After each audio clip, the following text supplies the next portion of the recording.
My parents forbade me from their 30th anniversary party. My mother called and told me seating was just too limited this year. She used her sweet, careful voice, the one she saves for breaking bad news without taking any of the blame. But hours later, I was sitting alone in my dark apartment, and my older brother posted a photo online. It showed a massive banquet table under golden chandeliers. The caption read, "Family only. Finally, everyone together." I didn't cry. I didn't throw my phone. I just stared at their smiling faces. I hit like and commented, "Congrats! Mortgage and property taxes are all yours now." 5 minutes later, the post vanished completely. And then, 30 missed calls lit up my screen. They were about to lose everything, and the best part was, they brought it entirely on themselves. Before I tell you about the absolute ruins they left their own lives in, let me know where you are watching from in the comments below. Thank you for being here. Please grab a warm glass of water, sit down, and listen as I tell you the whole story. I am 32 years old, and my name is Matthew Carter. I work as a structural engineer in Albany, New York. I build things for a living. I spend my days analyzing load-bearing walls, calculating the exact tensile strength of steel beams, and making sure that when a massive storm hits the East Coast, the foundations of the commercial buildings I design do not crack. It is a job built entirely on logic, mathematics, and unwavering stability. It is ironic, really, because for my entire adult life, I was the sole structural support for a family that was completely rotten on the inside. That Saturday night, the night of the grand anniversary dinner, my apartment was completely silent. The only light in my living room came from the cold, blue glow of my smartphone screen resting on my cheap, second-hand coffee table.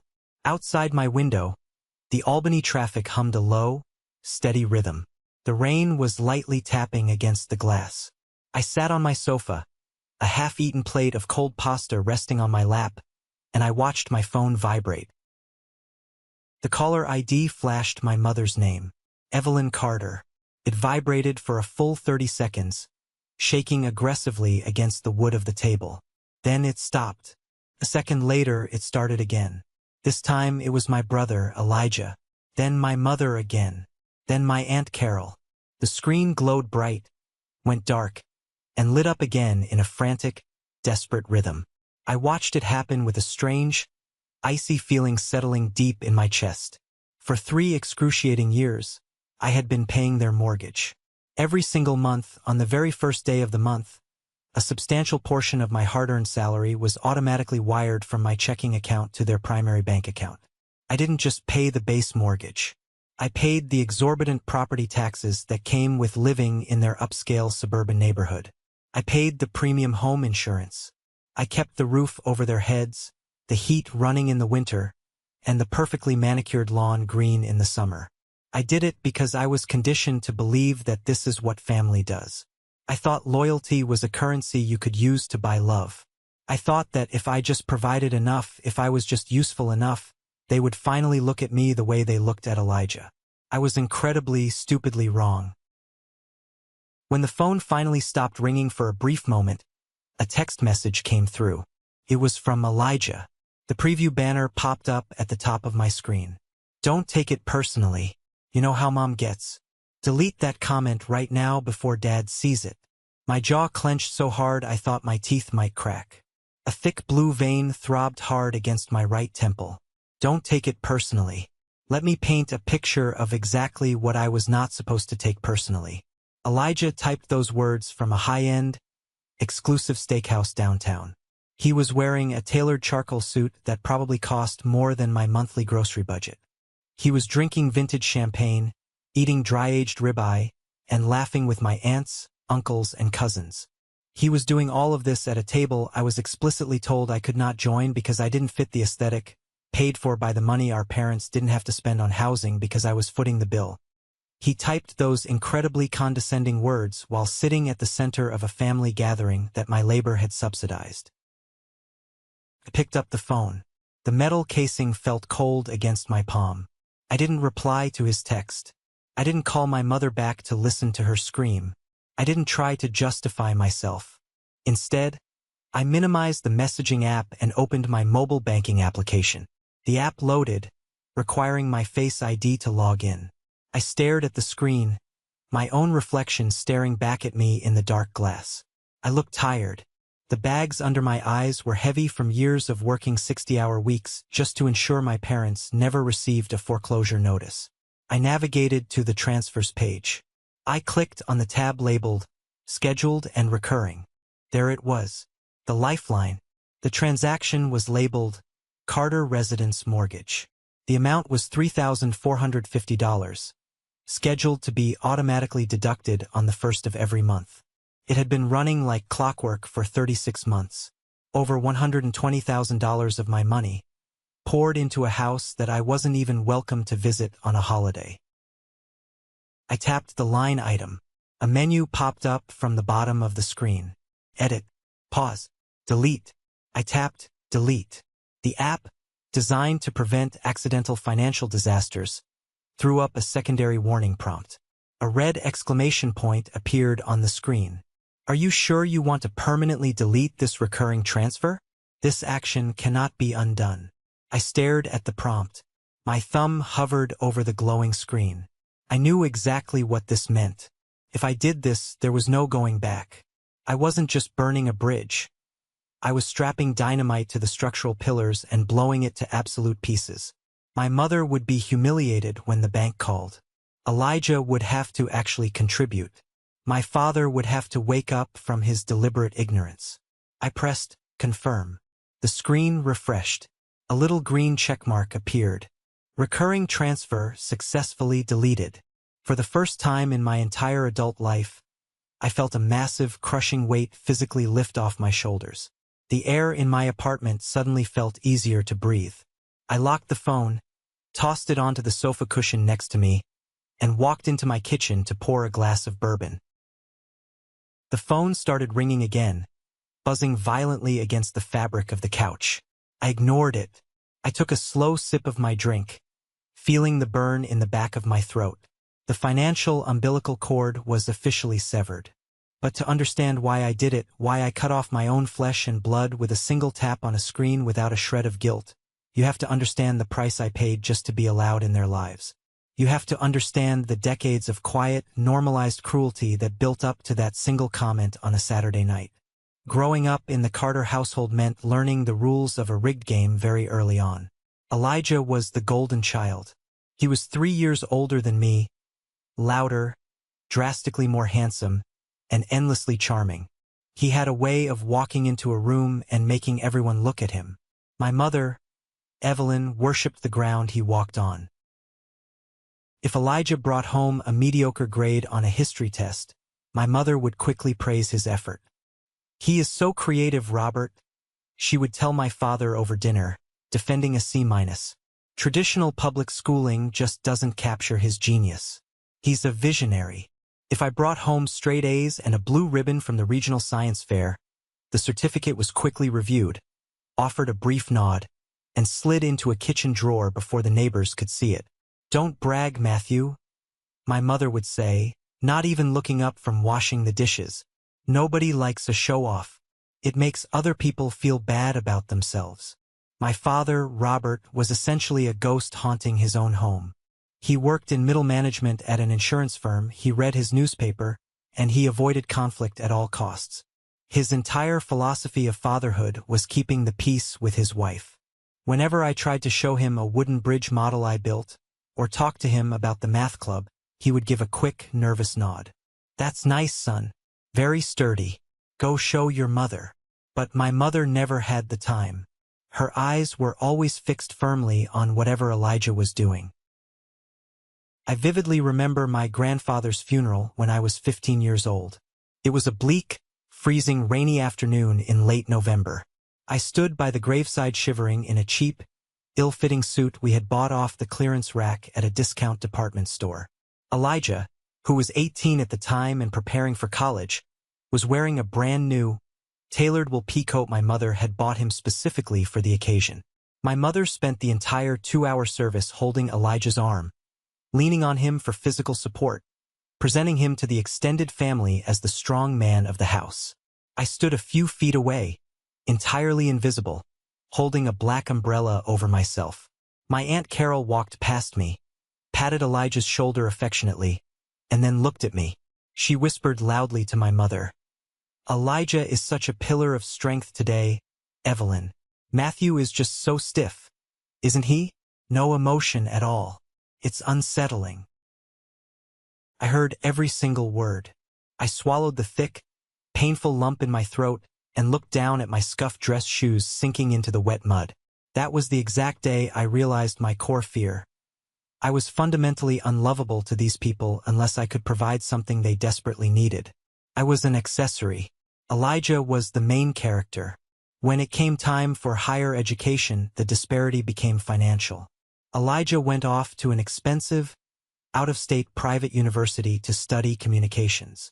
My parents completely drained their savings and dipped heavily into the college fund they had supposedly meant for both of us just to cover his first 2 years of tuition and his fraternity dues. When my turn came 3 years later, the accounts were empty. I went to a local state engineering college on a partial academic scholarship and worked night shifts at a hardware store just to cover my rent and textbooks. I didn't complain. I told myself I was building character. I told myself that hard work and independence would eventually earn their respect. Then came the spectacular era of Elijah's failures. He graduated with a useless degree, married a woman he had known for 6 months, maxed out joint credit cards to fund a lavish lifestyle he couldn't afford, and ended up in a messy, incredibly aggressive divorce. The custody battle over their golden retriever alone cost nearly $20,000 in legal fees. Elijah lost his entry-level marketing job, lost his wife, and was evicted from his luxury apartment. So the golden boy came home. He drove his leased BMW up the driveway, carrying nothing but a bruised ego and 4 suitcases of designer clothes. I remember the Sunday I went to visit them right after he moved back into his childhood bedroom. The house smelled of expensive roast beef, Elijah's favorite meal. My mother was practically buzzing with nervous energy, setting the formal dining room table with the good china that usually only came out for Thanksgiving. "Elijah is just going through a difficult transition phase," she told me in the kitchen, aggressively scrubbing a perfectly clean pot in the sink. "He needs his family right now, Matthew. The world has been very cruel to him. We all need to wrap our arms around him and support him." "I heard about the divorce," I said quietly, leaning against the counter. "Is he looking for work? I know a few guys in sales who might be hiring." My mother spun around, her eyes flashing with sudden, irrational anger. "He is healing, Matthew. Not everything is about money and schedules and your rigid little corporate world. You have absolutely no empathy. You've always been so cold." I stepped back, physically stung by the venom in her voice. I was working 60-hour weeks at an entry-level engineering firm, sharing a cramped, unheated apartment with 2 roommates, eating boiled pasta 5 nights a week just to aggressively pay off my student loans. But I was the cold one. Elijah walked into the kitchen right at that moment, looking perfectly rested and smelling of expensive cologne. He grabbed a green apple from the counter, tossed it in the air, and patted my shoulder patronizingly. "Hey, little bro, good to see you. Nice shirt. Is that from a thrift store?" He chuckled, taking a loud bite of the apple. My father walked in, grabbed a beer from the fridge, and retreated to the living room to watch golf without saying a single word to either of us. That was the established dynamic. Elijah took up all the oxygen in the room. My mother guarded him like a rabid dog protecting her pup. My father pretended he was deaf and blind, and I paid the emotional admission fee just to stand in the room. The admission fee transitioned from emotional to financial a few years later. I had finally secured a major promotion at my engineering firm, bumping me up to a senior structural role. My salary jumped significantly. I moved into a decent, secure apartment in Albany, bought a reliable truck, and started putting real money into a retirement account. For a brief, incredibly naive moment, I thought I had finally made it. I thought my parents would look at my stability and be proud. Instead, my promotion became their permanent safety net. It started relatively small. My father needed a sudden dental surgery that their bare-bones insurance didn't fully cover. My mother called me, her voice trembling with manufactured panic. Matthew, we just don't have the cash on hand. Your brother is still finding his footing with his new business idea. Could you help us out? Just this once? We are desperate. I wired the money the exact same day, for $1,000. A week later, my mother called to complain about the pain medication the dentist prescribed, but she never actually said the words, "Thank you." 2 months later, the transmission on my mother's SUV blew out. Another frantic phone call. Another wire transfer of $2,000. Then the catastrophic event hit. My father was forced into early retirement due to corporate downsizing at his insurance firm. Their monthly income plummeted overnight. My mother called me on a Tuesday evening. I was still at the office, hovering over a massive blueprint. "Matthew," she said, and I could hear her pacing furiously on the hardwood floor of their hallway. "We are going to lose the house." I stopped marking the blueprint. My blood ran cold. "What do you mean, lose the house? What about Dad's severance package? What about the savings?" "It's gone," she snapped, her voice defensive. "Things are expensive. Elijah had some lingering legal fees from the divorce, and we had to help him clear his name. Now the bank is threatening foreclosure. You make excellent money now. You have that big salary. You need to step up and do your part for this family." She didn't ask. She demanded. I sat at my desk, looking out at the glittering city lights of Albany. This was my childhood home, the house where I grew up, the house they had casually promised would be our inheritance one day, even though I knew Elijah would demand the lion's share. "How much is the mortgage?" I asked, defeated. She told me. It was nearly a third of my monthly take-home pay. "I'll cover it," I said, my voice barely a whisper in the empty office. "Set it up so it auto-drafts from my checking account." "Oh, Matthew," she breathed, her tone shifting instantly from hostile panic to sweet, suffocating relief. "You are such a good boy. We always knew we could count on you. This is what family is all about. Sacrifice. That was the trap, and I walked right into it. For 3 years, I paid that mortgage, and in return, I was treated like a broken ATM machine. My mother never kept score of my payments, but she certainly kept a meticulous ledger of my perceived social flaws. Whenever I visited, she would critique my clothes, my lack of a wife, and my quiet demeanor. I was a walking wallet, tolerated but never truly wanted. The illusion finally, permanently shattered exactly 1 week before their 30th anniversary. I was sitting in my truck, eating a deli sandwich during my lunch break, when my mother called. She sounded upbeat, almost aggressively cheerful. That was always the biggest red flag. "Matthew, honey, how is work? Still building those big buildings?" she asked, a fake lilt in her voice. "Yes, Mom. Work is fine. We are pouring concrete today." "What's going on?" I asked, putting the sandwich down on the dashboard. "Well, I'm calling about the anniversary dinner next Saturday at the Capitol Grill. Dad and I were looking at the finalized guest list, and the restaurant management is just being so incredibly difficult about the seating arrangements. They have a very strict fire code, you know?" My stomach tightened into a hard knot. I knew exactly where this was going, but I forced her to say it out loud. "Okay, and well, Aunt Carol is bringing her new husband, and Elijah's new girlfriend is coming, and a few of Dad's old colleagues RSVP'd late. We are just completely out of chairs at the main banquet table." She paused, leaving a heavy silence, waiting for me to graciously volunteer to step aside. When I stayed completely silent, she pushed on, her tone hardening just a fraction. "So, we thought, since you are always so busy with work anyway, and you don't really like big crowds or fancy dressing up, you wouldn't mind sitting this one out? We can have a quiet lunch, just the 3 of us, next month. My treat." I gripped the steering wheel. The leather squeaked under my knuckles. I was paying for the roof over her head. I was the reason they weren't living in a cramped apartment. And she was literally cutting me from the guest list to make room for Aunt Carol's new husband, a man she had met 6 months ago. "You're uninviting me from your 30th anniversary party," I stated flatly, stripping away the sugar coating. "Don't use that ugly word, Matthew," she scolded. her tone dropping its sweet edge instantly.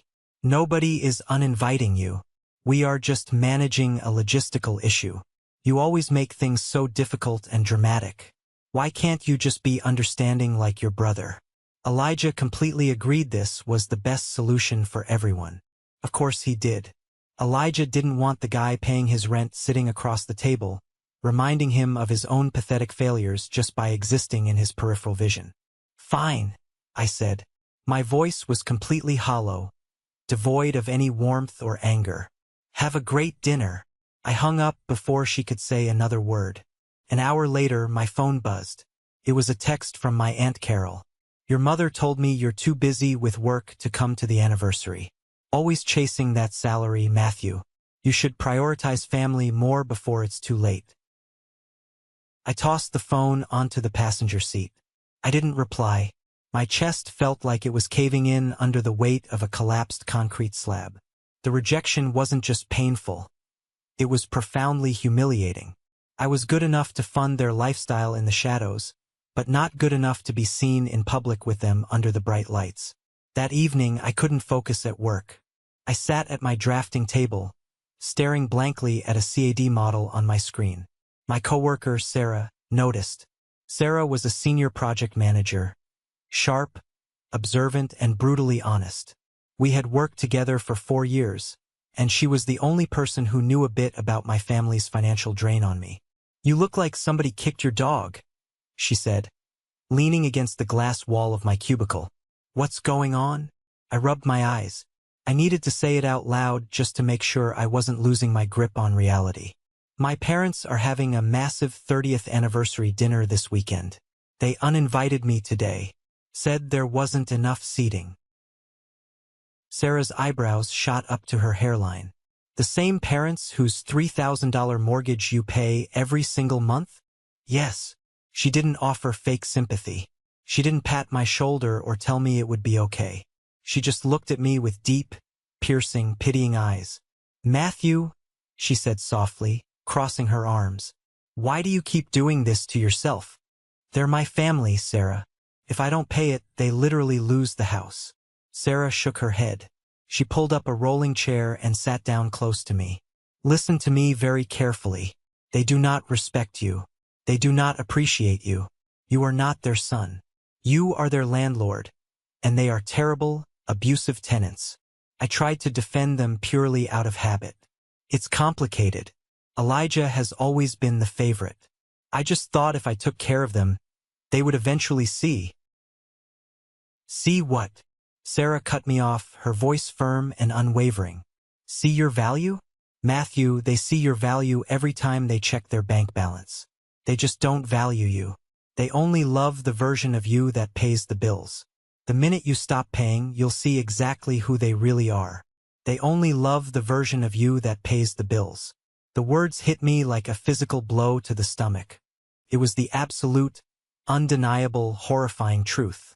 I had spent my entire life trying to buy a seat at a table that was never built for me. I had sacrificed my own future, my own peace of mind, to fund their grand illusion of suburban perfection. That was the conversation that primed the bomb. And Elijah's photo 3 days later was the spark that ignited it. After I deleted the auto transfer that Saturday night, the first week of silence was intoxicating. I woke up, went to work, and came home. I didn't check my family group chat. I didn't answer unknown numbers. For the first time, my paycheck belonged entirely to me. But reality has a funny way of catching up, usually with interest. 2 weeks after the anniversary dinner, the mortgage payment was officially marked as missed. My mother, who had aggressively ignored my existence since my comment on Elijah's photo, suddenly found the time to reach out. I was sitting on my couch watching a baseball game on a Tuesday night when my phone lit up. Matthew, the bank just called Dad. They said the payment didn't go through. Is there an issue with your account? Please fix this immediately. It is urgent. I read the message. I read it again. There was no apology for excluding me. There was no question about my well-being or why I had been utterly silent for 14 days. Just a demand for service. She used the word urgent in all caps to trigger my childhood anxiety. a tactic she had perfected over decades. I didn't reply. I swiped the notification away and watched the pitcher throw a strike. The next morning, Elijah took the fight to social media. I didn't follow him anymore, but a mutual cousin sent me a screenshot. Elijah had posted a long, dramatic, poorly punctuated status on Facebook. It breaks my heart how money changes people. Some folks get a little bit of success and a decent salary, and suddenly they forget the people who raised them and sacrificed everything for them. Family should be unconditional, not transactional. Praying for certain people to find their moral compass before they end up completely alone. The comments below it were sickening. Aunt Carol wrote, "Stay strong, Elijah. You are the glue of that family. God sees the truth." Another cousin chimed in, "So sad when people become arrogant and cold just because they have a little cash." I laughed out loud in my kitchen. It was a harsh, bitter, echoing sound. Elijah, a man who had not paid a single utility bill in his own home for years, a man whose divorce was funded by his parents' ruined retirement, was lecturing me on morality to an audience of enablers. They were spinning a narrative where I was the villain, the greedy, cold-hearted son who abandoned his poor, elderly parents out of spite. Let them talk, I thought. Words on Facebook don't pay the bank. I maintained my absolute, stony silence. I refused to engage in their drama. I was done playing their game. But 3 days later, the real storm hit. A thick, official-looking envelope arrived in my locked mailbox. The return address was from the primary lending branch of my bank, the same bank that held my checking account and my parents' mortgage. I frowned as I pulled it out. It didn't make sense. I paid my credit cards in full every month. My auto loan was current. I walked into my kitchen, grabbed a steak knife, and sliced the heavy paper envelope open. I pulled out a thick stack of stapled legal documents. The header at the top of the first page, printed in bold, aggressive black ink, read, "Notice of refinance and guarantor obligation." My eyes scanned the dense legal text. My heart began to pound a heavy, terrifying rhythm against my ribs. The document outlined a massive refinance agreement on my parents' property. They had pulled out a staggering amount of equity, over $150,000 in cash. But that wasn't the part that made my blood run cold. Under the section labeled Primary Borrower and Guarantor, my name was printed in bold letters, Matthew Carter. I dropped the papers on the kitchen counter. My hands were shaking so violently I couldn't hold them steady. "No," I whispered to the empty room.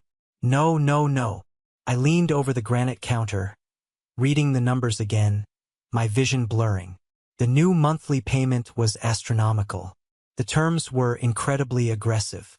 And according to this legally binding document, I was entirely legally responsible for the debt. If the mortgage defaulted, they wouldn't just take my parents' house. They would come after my salary. They would come after my truck. They would drain my savings, ruin my credit score, and destroy my financial future for the next 20 years. I had never signed a single piece of paper. I had never spoken to a loan officer. I had never authorized a refinance. A cold, clammy sweat broke out across my forehead. My parents hadn't just used me. They had stolen my identity to plunge me into a massive, crippling debt. The anger I felt in that moment wasn't hot and explosive. It was freezing cold. It was the horrifying realization that the people who gave me life were perfectly willing to completely destroy mine just to save themselves. The next morning, I took an emergency personal day from work. At 9 a.m. sharp, I called the phone number listed on the bank documents. I navigated through the endless automated menus, my jaw set, my knuckles turning white as I gripped the phone. Finally, I was connected to a senior account manager named Ethan Davis. "Mr. Carter," Ethan said smoothly, his voice echoing slightly over the headset. "I see the file here. A cash-out refinance completed 3 weeks ago on the Albany property. How can I help you today?" "I didn't authorize this," I said. My voice was dangerously calm. It didn't sound like me. It sounded like a stranger. I never signed a single document. I never agreed to be a guarantor on a new loan. This is fraud. There was a long pause on the line. I heard the rapid clatter of a keyboard. "Mr. Carter, I am looking at the e-notary logs right now," Ethan said, his professional tone dropping slightly into cautious territory. "The documents were digitally signed using your verified email address, and the identity verification passed using a high-resolution scan of your state-issued driver's license. The IP address logged during the signing matches a recognized device history on your banking profile." My mind raced. How could they have my ID? How could they have my email? Then it hit me like a swinging steel beam. 5 years ago, when I first started helping my father with his medical bills, I set up a joint checking account to make transfers easier. I had created a dedicated, separate email address for those bank notifications and given my parents the password so they could check the balance themselves without calling me. I had also left an old photocopy of my driver's license in my childhood bedroom desk for a background check years prior. I had given them the keys to my identity out of pure trust. They had weaponized that trust to forge my signature through an automated online portal. "Ethan," I said, gripping the edge of my kitchen counter so hard my fingers ached, "I am telling you, I did not sign this. Someone in my family used old credentials to bypass the e-notary system. Can you tell me where the cash-out funds were transferred?"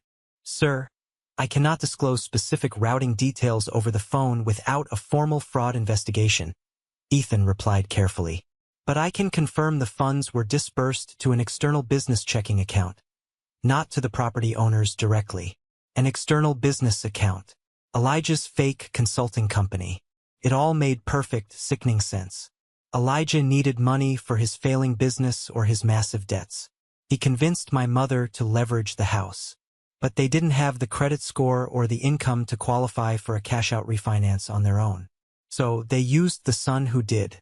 They stole my name, forged my signature, took the cash, and expected me to just keep paying the new, massive monthly bill without ever noticing the difference, assuming the auto draft would just increase and I wouldn't check the statements. "Mr. Davis," I said, my voice dropping an octave, "I need you to freeze that account immediately. I am filing a formal police report for identity theft and wire fraud." "Understood, Mr. Carter. I will initiate the fraud protocol on our end immediately." Ethan paused. "For what it's worth, sir, I'm very sorry." I hung up the phone. I didn't feel panic anymore. I felt a terrifying, absolute clarity. They had crossed a line that could not be uncrossed. I didn't waste another minute. I took a quick shower, put on a sharp charcoal suit, the kind Elijah liked to wear to play pretend businessman, and drove straight to the downtown office of Clark Benson. Clark was a real estate and financial litigation lawyer I had met through my engineering firm. He had a reputation in Albany for being ruthless, meticulous, and entirely devoid of sentimentality. He was exactly the weapon I needed. I sat in his mahogany-paneled office, the air smelling of old paper and expensive leather, and laid the thick envelope of bank documents on his massive desk. I explained everything from the beginning: the history of payments, the missed dinner, the forged e-notary, and the external business account. Clark listened in total, unbroken silence, steepling his fingers under his chin. When I finished, he picked up the document, adjusted his glasses, and scanned the guarantor page. "This is a federal crime, Matthew," Clark said flatly, tossing the paper back onto the desk. "Wire fraud, identity theft, and bank fraud. The moment we file the injunction, the bank's internal fraud department will rip your family's finances apart. The police will get involved. We are talking about potential felony charges, primarily for whoever initiated the electronic signatures." "Elijah," I said without hesitation. "My brother. My parents barely know how to attach a PDF to an email, let alone bypass a secure e-notary system. Elijah orchestrated the digital forgery. My mother probably supplied the physical ID scan and the old passwords." Clark looked at me over the rim of his glasses, his expression grave. "Are you prepared for the fallout? This isn't a family argument anymore. If we pull this trigger, your brother could face real prison time. Your parents will absolutely lose the house to foreclosure because they cannot afford the new terms. There is no putting the genie back in the bottle. Once I file this, they are dead to you legally and personally." I looked out the window of his office. I thought about the 30 missed calls. I thought about Aunt Carol's text. I thought about Elijah sitting in a tailored suit, drinking champagne at a table I paid for, typing "Don't take it personally." They didn't care if I ended up completely bankrupt. They didn't care if my future, my potential family, my entire life was destroyed just so Elijah could play pretend. Why should I sacrifice my life to protect criminals just because we shared the same last name? "Pull the trigger, Clark," I said, my voice steady as stone. "I want my name off that loan, and I want them to face every single consequence of their actions." "Good," Clark said, opening a yellow legal pad and pulling out a pen. "First, we need to gather all written communications. Any texts, emails, or voicemails that prove they knew you were unaware of the refinance, or that they were desperate for money prior to the signature date." I spent the entire weekend digging through my digital history. I bought a thick, red legal folder and started printing everything. I printed the bank statements showing 3 years of my consistent payments, proving I was the sole financial support for the property.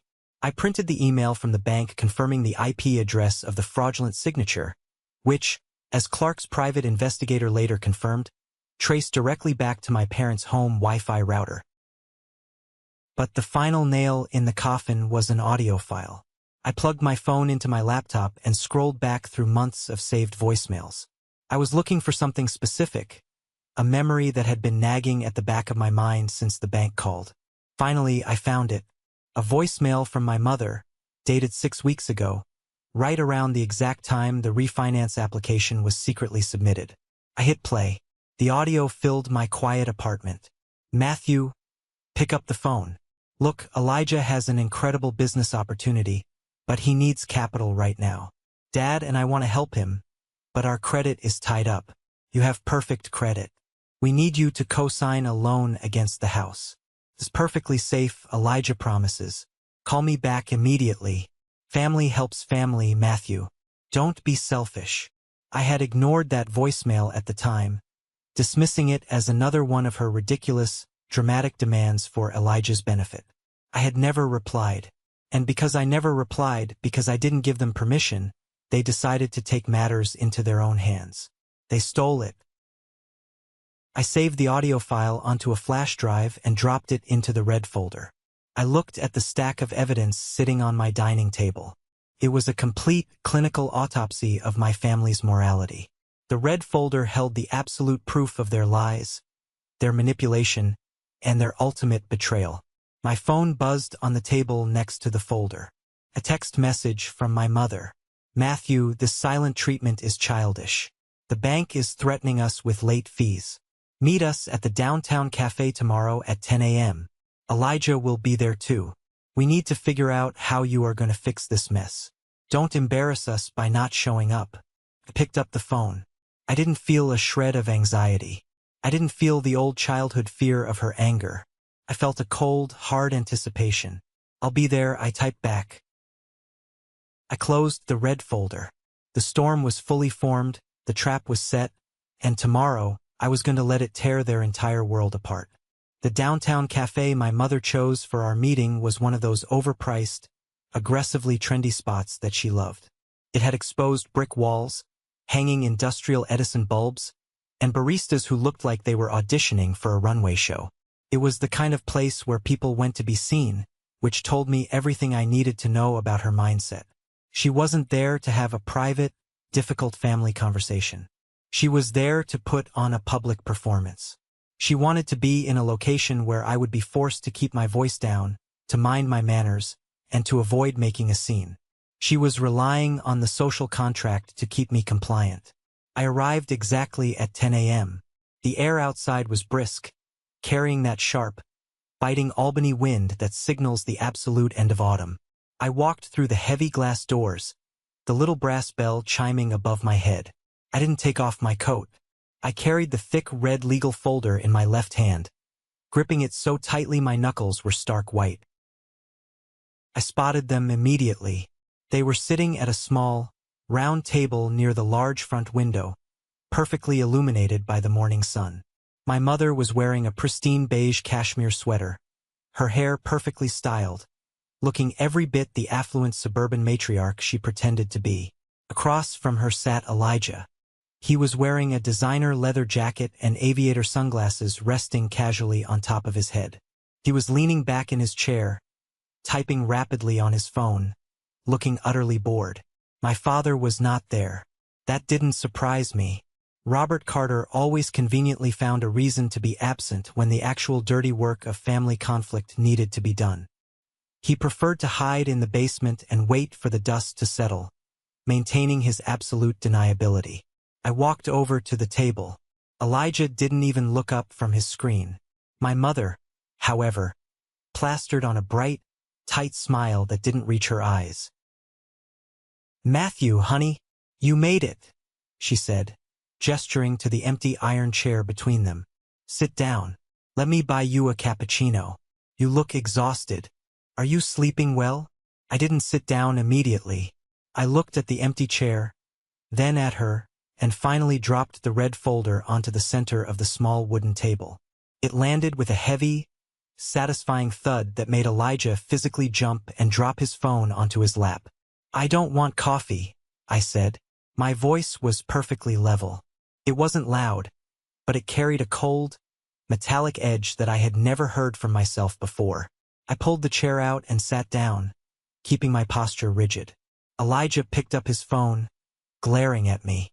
"Look who finally decided to join the real world," he scoffed, crossing his arms over his chest. "You know, ignoring Mom's texts for 3 weeks is incredibly childish, Matt. Even for you." She was worried sick. "You have a good salary now, a nice promotion, and suddenly you think you can just ghost the people who gave you everything." I stared at him. I looked at his expensive jacket, funded by the equity stolen from my name. I looked at the smug, entitled expression on his face, the face of a man who had never faced a single real consequence in his entire 35 years on this earth. "Elijah," I said quietly, "shut your mouth." His eyes widened. He sat up straight, his jaw dropping slightly. In 32 years, I had never spoken to him like that. My mother gasped, a sharp, dramatic intake of air, and immediately reached across the table to put a protective hand on Elijah's arm. "Matthew Carter, do not speak to your brother that way," she hissed, her voice dropping to an angry whisper to avoid drawing the attention of the next table. "We are in public. We came here to solve a problem, not to throw tantrums. Now, the bank is being completely unreasonable. They are claiming a missed payment and threatening to add exorbitant late fees to the new balance. You need to call them today, apologize for the delay, and arrange a wire transfer from your checking account to cover the new monthly premium." She said it with such casual authority. She truly believed that after everything, after the ultimate betrayal, she could simply issue an order and I would fall right back into line. She thought the conditioning was permanent. "I'm not calling the bank to pay the premium," I said, leaning forward slightly. "I'm not paying another dime toward that house. Ever." My mother's face hardened. The fake smile vanished completely, replaced by a look of sheer, venomous resentment. "Matthew, you listen to me. This is not a negotiation. You co-signed that refinance. Your name is on the guarantor line. If you don't pay it, they will ruin your credit and they will take our home. You will not destroy this family just because your feelings were hurt over a dinner invitation." "My feelings aren't hurt over a dinner," I replied. I reached out and flipped open the cover of the red folder. "My feelings are entirely irrelevant. We are dealing with facts now." I slid the first document across the table. It was the printed email from Ethan Davis, the bank manager, detailing the IP address trace of the digital e-notary signature.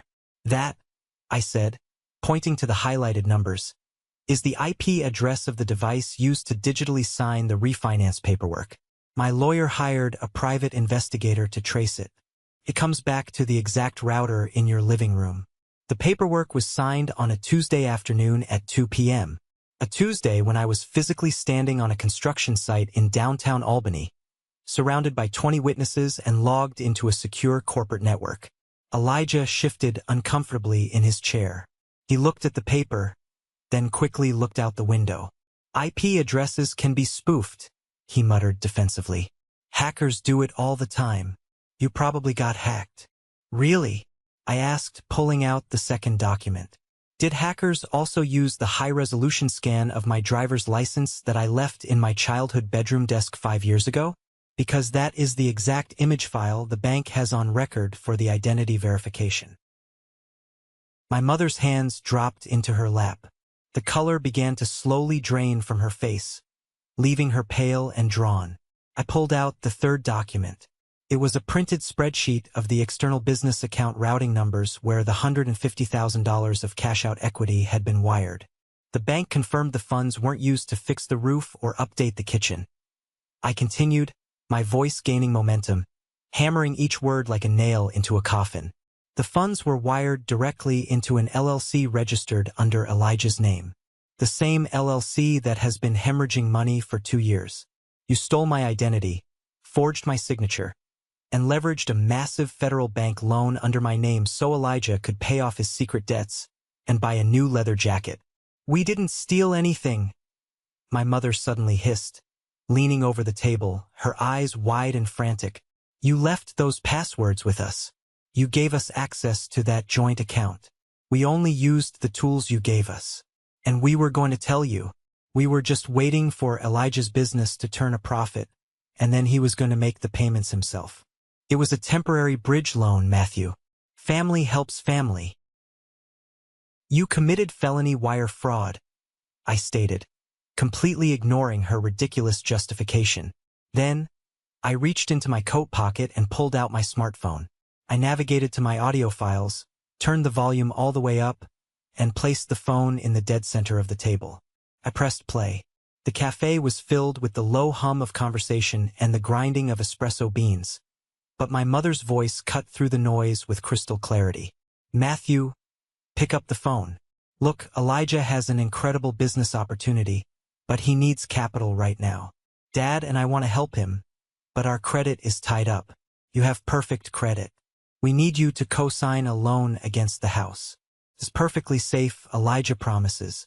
Call me back immediately. Family helps family, Matthew. Don't be selfish. The audio file ended. The silence at our table was absolute, suffocating, and incredibly heavy. Elijah was staring at the phone like it was a live grenade.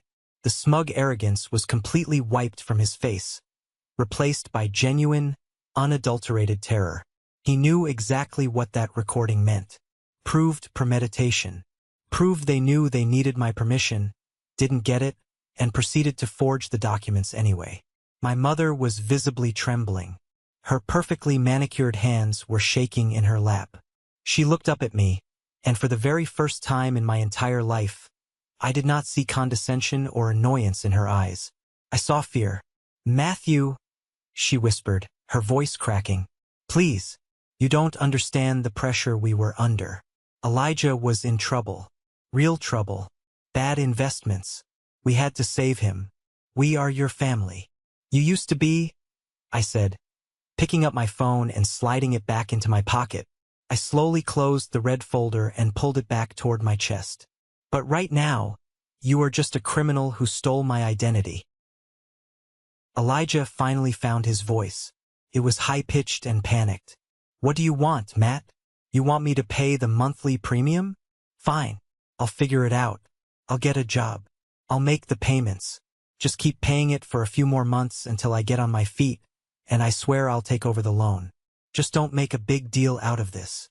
I looked at my older brother, the golden boy, the man who had been handed every single advantage, every ounce of love, every dollar of our parents' savings, and he was sitting there begging me to cover his crimes for just a little while longer.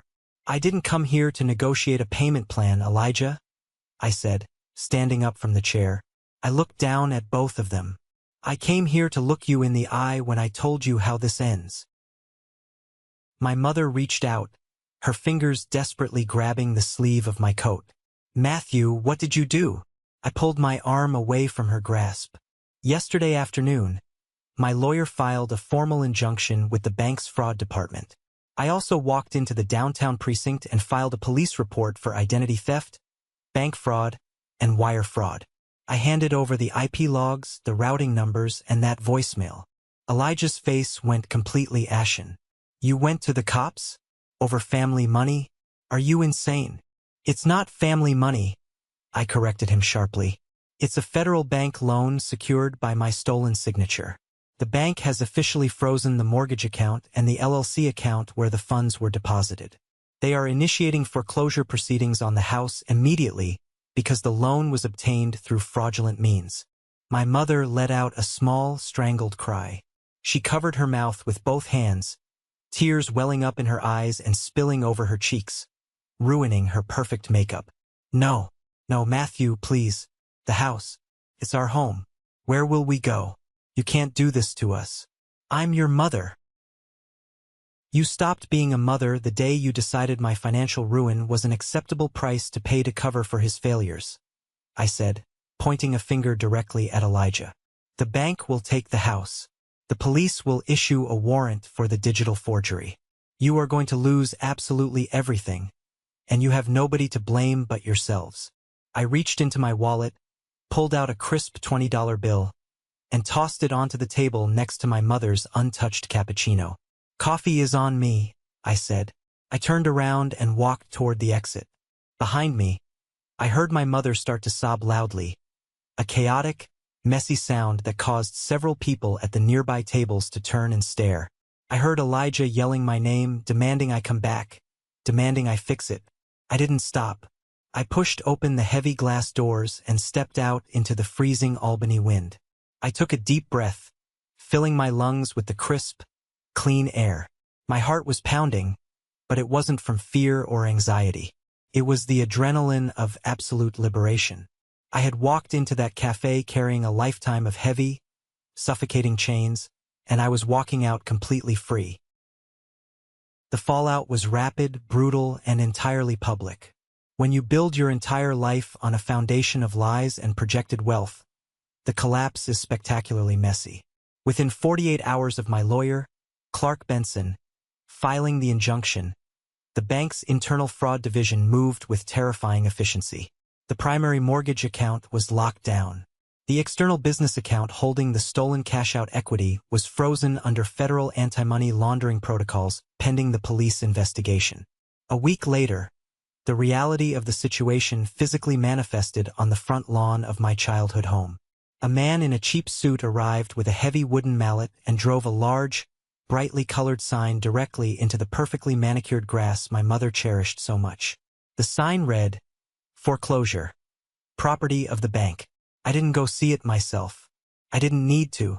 The neighborhood gossip network did all the heavy lifting for me.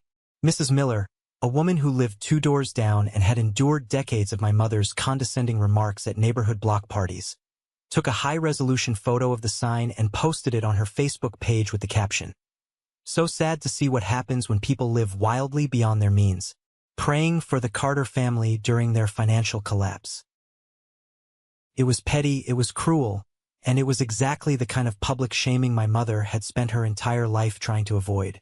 The perfect social media image she had curated for decades shattered into a million unrecoverable pieces overnight. Aunt Carol and the rest of the extended family, the same people who had praised Elijah as the glue of the family just weeks prior, suddenly went completely silent. Nobody offered them a loan. Nobody offered them a spare bedroom. Rats are always the first to flee a sinking ship. My phone, which had been blissfully quiet for a few days, suddenly became a war zone of desperate voicemails. I refused to answer a single one, but I listened to them and forwarded them directly to Clark to add to the legal file. The progression of my mother's voicemails was a masterclass in psychological manipulation. Monday morning, "Matthew, please call me. We need to hire a lawyer to fight the bank, but our accounts are frozen. We need you to pay a retainer. You got us into this mess by going to the police. You need to get us out." Wednesday afternoon, "Matthew, the neighbors are staring at us." Mrs. Miller brought over a casserole and asked if we needed food stamps. It was the most humiliating moment of my life. How could you humiliate your own mother like this? Have you no shame? Friday night, Elijah is packing his bags. He says he has to leave the state to avoid the police detectives. He is crying, "Matthew, your brother is crying because of what you did. You are a monster. You are a cold, heartless monster, and I wish I had never given birth to you." I listened to that final voicemail sitting in my apartment, watching the rain streak down the window pane. I played it twice. I waited for the familiar sting of rejection, the heavy weight of guilt that had plagued my entire childhood. I waited for the desperate urge to call her back, apologize, and open my wallet to fix the pain I had supposedly caused. But nothing happened. I felt absolutely nothing. The emotional well had completely run dry. She had finally pushed me past the point of no return, into a state of absolute, unbreakable apathy. She wasn't my mother anymore. She was just a frantic, toxic woman facing the consequences of her own terrible decisions. I deleted the voicemail. Then, I took my smartphone, popped the SIM card tray open with a paperclip, and pulled out the tiny plastic chip. I took a pair of heavy desk scissors and cut the SIM card directly in half. I threw the pieces into the trash can. The next day, I went to the carrier store, got a brand new phone number, and gave it to exactly 3 people. My boss, my coworker Sarah, and my lawyer, Clark. I updated my banking security, froze my credit with all 3 major bureaus, and effectively erased Matthew Carter from their world. Elijah did exactly what my mother said he would do. He tried to run. When the local police detectives showed up at the house to question him regarding the digital forgery and wire fraud, his bedroom was empty. He had taken his designer clothes, abandoned his leased luxury car in the driveway because he couldn't afford the gas to drive it, and caught a Greyhound bus heading west. It was a pathetic, cowardly exit for the golden boy. He didn't stay to help our parents pack. He didn't stay to face the music. He abandoned them exactly the way he had abandoned his ex-wife during his divorce. He left them holding the bag, without my monthly payments, and with their own meager savings drained by Elijah's previous demands. My parents couldn't even afford to hire a moving company. They had to rent a cheap U-Haul truck themselves.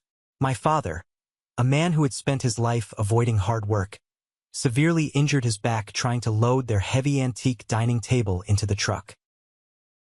30 days after the cafe meeting, the bank officially repossessed the property. The locks were changed, the windows were boarded up, and the house I grew up in became just another distressed asset on a bank ledger. My parents were forced to move into a cramped, 2-bedroom apartment in a rundown complex on the very edge of the city limits, miles away from their country club friends and their pristine suburban life. The storm had finally passed, leaving nothing but wreckage in its wake. But for the first time in my life, I wasn't the one tasked with cleaning it up. I stood on the shoreline, completely dry, watching their ship sink to the bottom of the ocean. 8 months later, I found myself standing in the middle of a spacious, sun-drenched living room, holding a paint roller dripping with eggshell white paint. I didn't live in Albany anymore. When the legal dust had finally started to settle, I realized that staying in the same city as the ghosts of my past was holding me back. I requested a transfer through my engineering firm to our regional office in Rochester, New York. It was a 3-hour drive away, close enough to maintain my professional network, but far enough away that I would never accidentally run into my Aunt Carol at a grocery store. The new apartment was incredible. It had high ceilings, exposed wooden beams, and massive windows that overlooked a quiet, tree-lined park. It was significantly more expensive than my old place, but without the $3,000 parasitic drain on my monthly salary, I could easily afford it. I was painting the walls myself. I had spent the weekend assembling brand new furniture that I picked out entirely for myself, not hand-me-downs or cheap thrift store finds. Every single object in this apartment belonged to me. Every dollar in my bank account belonged to me. The silence in the apartment wasn't heavy or oppressive anymore. It was a gift. It was the sound of absolute peace. There were no frantic phone calls demanding money. There were no passive-aggressive text messages critiquing my life choices. There was just the steady rhythm of my favorite jazz playlist playing softly on a Bluetooth speaker. My new phone buzzed on the kitchen island.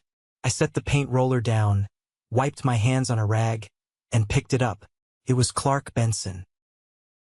"Matthew," Clark's gravelly voice came through the speaker. "I have good news. Actually, I have great news. I just walked out of the judge's chambers." I leaned against the counter, staring out the window at the park. Tell me. The civil ruling is official. The judge reviewed the police report, the IP logs, and the audio recording. He granted our motion in full. Your name has been completely expunged from the fraudulent refinance loan. You hold zero financial liability for the debt, the late fees, or the foreclosure costs. Your credit score is completely protected and restored. I closed my eyes and let out a long, shaky breath. The massive, terrifying sword of Damocles that had been hanging over my financial future for nearly a year was finally, permanently removed. Thank you, Clark, I said, my voice thick with emotion. I really mean it. You saved my life. I just did my job, Matthew. You provided the ammunition, Clark replied. But there is a secondary update you should be aware of regarding the criminal side of things. I opened my eyes. What happened with Elijah? The local police finally caught up with him, Clark explained. He tried to open a new line of credit in Ohio using a fake social security number. It flagged in the system. They arrested him 2 days ago. Given the pending felony warrants here in New York for the wire fraud and identity theft regarding your case, he is currently sitting in a county jail waiting for extradition. He is looking at serious federal charges, Matthew. He won't be able to charm his way out of this one. He's looking at a minimum of 3 to 5 years. I absorbed the information. The golden boy, the untouchable favorite son, was sitting in a concrete cell wearing an orange jumpsuit. I didn't feel joy or triumph. I just felt a profound sense of justice. Actions finally had consequences. And my parents? I asked quietly. They filed for Chapter 7 bankruptcy last week, Clark said, his tone devoid of pity. Without your income, and with the foreclosure permanently destroying their credit, they couldn't manage their existing debts. They are living in a low-income subsidized housing complex now. I heard through the grapevine that your father had to take a job as a nighttime security guard just to pay for their groceries. The image flashed in my mind. My mother, who used to mock people who shopped at discount stores, was now relying on government assistance. My father, who just wanted to sleep in his recliner, was walking cold parking lots at 2 a.m. They had sacrificed their faithful, hard-working son to save their toxic, criminal favorite, and they ended up losing absolutely everything in the process. Thank you for the update, Clark, I said. Send me the final invoice. I'll wire the funds today. Take care of yourself, Matthew. Enjoy Rochester. I hung up the phone. I walked over to a stack of cardboard boxes in the corner of the room that I hadn't unpacked yet. They contained old files, college textbooks, and miscellaneous paperwork from my old apartment. I opened the top box and started sorting through a manila folder. Near the bottom, tucked between an old lease agreement and a car manual, a small piece of heavy, cream-colored cardstock slipped out and fluttered to the hardwood floor. I picked it up. It was a beautifully embossed place card with elegant gold calligraphy. It read Matthew Carter. It was the seating card for the 30th anniversary dinner. My mother must have mailed it to me weeks before she officially uninvited me, and I had simply tossed it into a pile of mail and forgotten about it. I stared at my name written in shiny gold ink. This little piece of cardboard represented everything I had ever wanted. A place at the table. A recognized spot in the family. Acceptance. I ran my thumb over the raised lettering. I thought about the pain of that rejection. I thought about the years of financial abuse.